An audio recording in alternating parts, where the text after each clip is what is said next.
মুসলমান বিবেককে জাগ্রত করেন, লজ্জাবোধ একটু সৃষ্টি করেন, একটু শরম আনেন নিজের মধ্যে। আমার মসজিদে তাকে আপনি খুঁজে পান না, আমার কুরবানির তাকে পাওয়া যায় না, আমার বুরকায় তাকে পাওয়া যায় না, আমার ঈদগাহে তাকে পাওয়া যায় না, আমার ধর্মীয় উৎসব যতগুলো আছে কোনো জায়গায় কোনো মুশরিককে পাওয়া যায় না। কিন্তু আপনি কেমন নির্লজ্জ হলেন, মুসলমানের সন্তান হইয়া পূজা করতে শুরু করলেন। আপনার ব্যাপারে আল্লাহ নবীদের হাজার বছর আগে বলেছেন, আমার উম্মতের কিছু অংশের লোকেরা কিয়ামতের আগে এই উম্মতের বেশ কিছু লোকেরা তারা মূর্তি পূজার মধ্যে জড়ায় যাবে। জোরে কোন নাউজুবিল্লাহ। সামান্যতম শিরিক যদি কারো মধ্যে থাকে, ভালো করে শোনেন, পূজার প্রসাদ খাওয়া হালাল না হারাম? আরো জোরে, আরো জোরে। এখন অসংখ্য মুসলমান সেখানে গেছে, নাড়ু খাওয়ার জন্য পাগল হয়ে গেছে। আচ্ছা, আমি যা বলছি মিথ্যা কথা বলছি না? এগুলো বাস্তবতা সমাজে আছে। আমি আপনাদেরকে আমার এখনো ছবিগুলো স্ক্রিনশট দিয়ে রেখে দিয়েছি। মুসলমানের সন্তান হজ করে আসছে, হজ করে আসার পরে রাজনৈতিক নেতা পরিচয় দেয় এক দলের, বিরাট বড় সাইনবোর্ড লাগিয়েছে বাড়ির সামনে যে সনাতন ধর্মাবলম্বীদের দুর্গা পূজার শুভেচ্ছা জ্ঞাপন করলাম। হাজী সাহেব বাড়ির সামনে সনাতন ধর্মাবলম্বীদের শুভেচ্ছা উনি দিয়ে দিয়েছে। শুভেচ্ছা মানে শুভ ইচ্ছা সংযুক্ত শুভেচ্ছা। এর মানে ও আপনার আল্লাহর সাথে শিরিক করতেছে, এটাকে আপনি শুভ ইচ্ছা বলছেন। নাউজুবিল্লাহ। এটা কি শুভ ইচ্ছা? এটা কি শুভেচ্ছা? আপনি যদি শুভেচ্ছা দিয়েই দিলেন তাহলে শিরিক আপনি মেনেই নিলেন। এখান থেকে কথা বলা পরিষ্কার, যদি কোনো মুসলমানের জীবনে শিরিক নামক ভয়াবহ গুনাহ থাকে, কিয়ামতের দিন কোনো ওলি, কোনো পীর, কোনো দরবেশ, কোনো নবী আপনাকে সুপারিশ করে জাহান্নাম থেকে মুক্ত করতে পারবে না। এই জন্য শিরকের সাথে তাওহীদের ভয়াবহ দুশ্মনী, আসমান জমিন পার্থক্য। এখানে একাকার করার কোনো সুযোগ নাই। যত মুসলমানের সন্তানরা এখানে এসছেন, আমি সকলের প্রতি উদাত্ত আহ্বান জানাই, শিরিক কি গ্রহণ করা যাবে? পূজা করা যাবে? শুভেচ্ছা দেওয়া যাবে? পূজার কাজে সাহায্য করা যাবে? না, করা যাবে না। আপনি বলবেন অমুসলিম, একটু সাহায্য করলে অসুবিধা কি? আপনি অবশ্যই সাহায্য করতে পারেন। কোন কাজে শোনেন? কোনো অমুসলিম ছেলে মেয়েকে লেখাপড়া করাতে পারে না, সাহায্য করেন।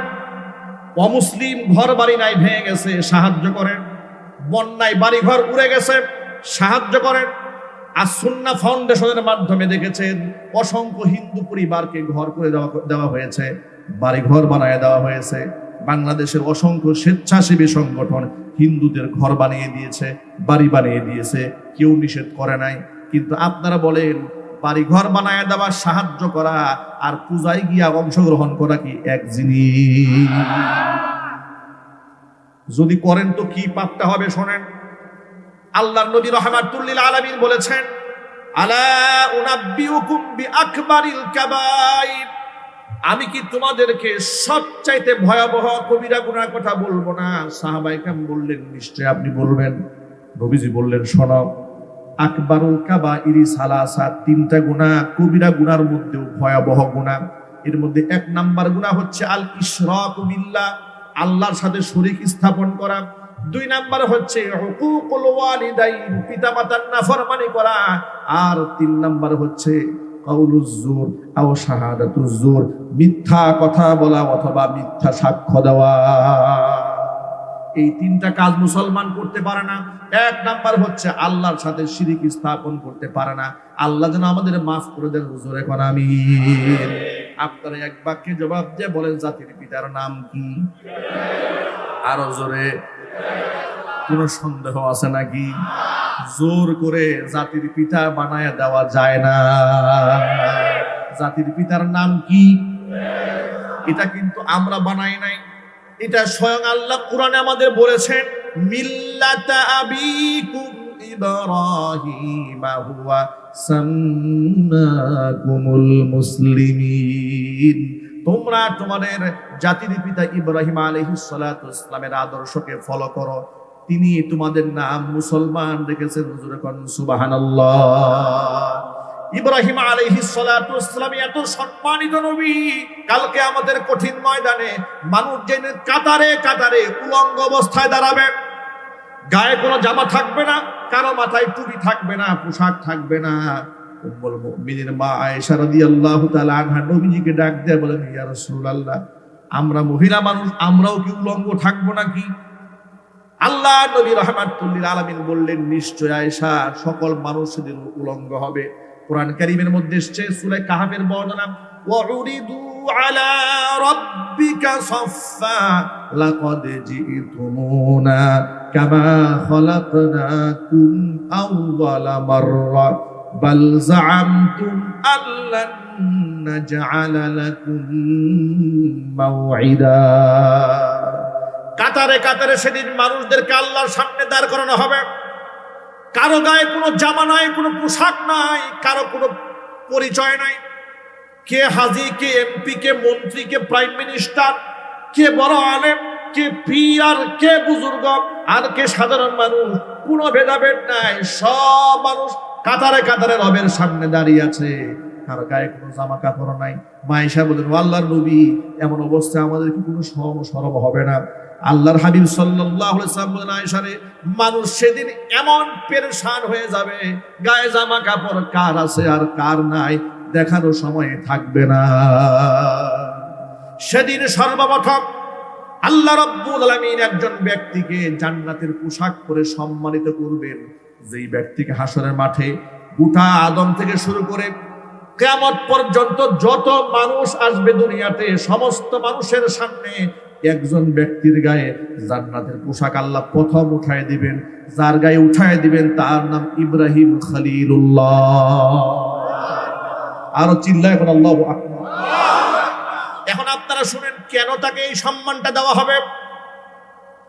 একমাত্র মূর্তির বিরোধিতা করার কারণে।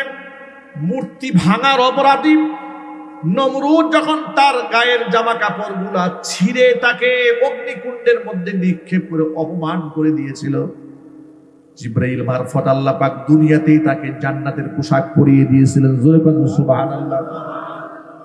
পর্যায়ক্রমে সেই পোশাক ইউসুফ আলাইহিস সালাতু ওয়াস সালামের হাত হস্তগত হয়েছিল।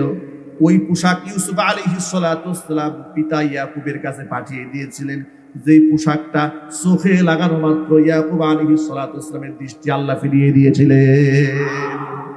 দুনিয়াতে আল্লাহ জান্নাতের পোশাক পরিয়ে হযরত ইব্রাহিমকে সম্মানিত করেছিলেন।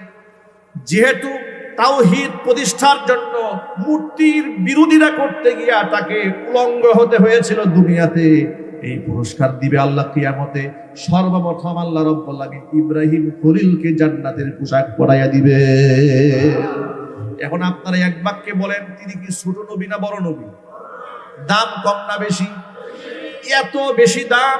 আল্লাহ পাক তার খলিলের সাথে ওয়াদা করেছেন, ও আমার খলিল, কিয়ামত দিবসে তোমাকে আমি অপমানিত করব না। অপমান তো দুনিয়াতে হয়েছে তুমি আমার জন্য, কিন্তু কিয়ামতের দিন তোমার বিরাট সম্মান আমি বাড়ায় দেব। এই ওয়াদা আল্লাহর সাথে ইব্রাহিম খলিলের সাথে আছে। হঠাৎ করে তিনি হাসরের ময়দানে তিনি তার বাবার সাথে দেখা হয়ে যাবে। ইয়ালকা ইব্রাহিম আবাহু আযর ইয়াউমাল কিয়ামা ওয়া আলা ওয়াজহি আবিহি কাতারাতুন ওয়া গাবারাতুন। পিতা আযরের সাথে দেখা হবে, সেই মুশরিক বাবা, যে মুশরিক বাবাকে দুনিয়াতে বহু বুঝাইছে মূর্তির কোনো ক্ষমতা নাই, সকল ক্ষমতার মালিক কে? বাবা কথা শুনে নাই, উল্টা বিরোধিতা করেছে।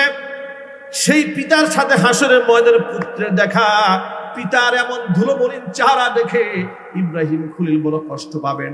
বাবাকে ডাক দিয়ে বলবেন, আলাম আকুল্লাকা লা তাসিনি, ও আমার আব্বাজান, আমি কি আপনাকে বলি নাই দুনিয়াতে আপনি আমার বিরুদ্ধে যাবেন না? কিন্তু তা আপনি আমার কথা শোনেন নাই। ইব্রাহিম খলিলের বাবা আযর মুশরিক ছিল, মুশরিক অবস্থায় দুনিয়া থেকে বিদায় হয়েছে।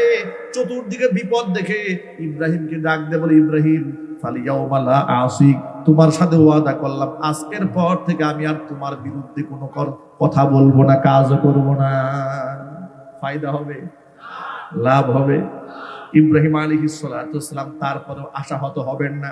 আল্লাহকে ডাক দিয়া বলবেন, রব্বুল আমিন ইন্নাকা ওয়া'আদতানি আল্লাহ তুখজিয়ানি ইয়াউমা ইউবাসুন।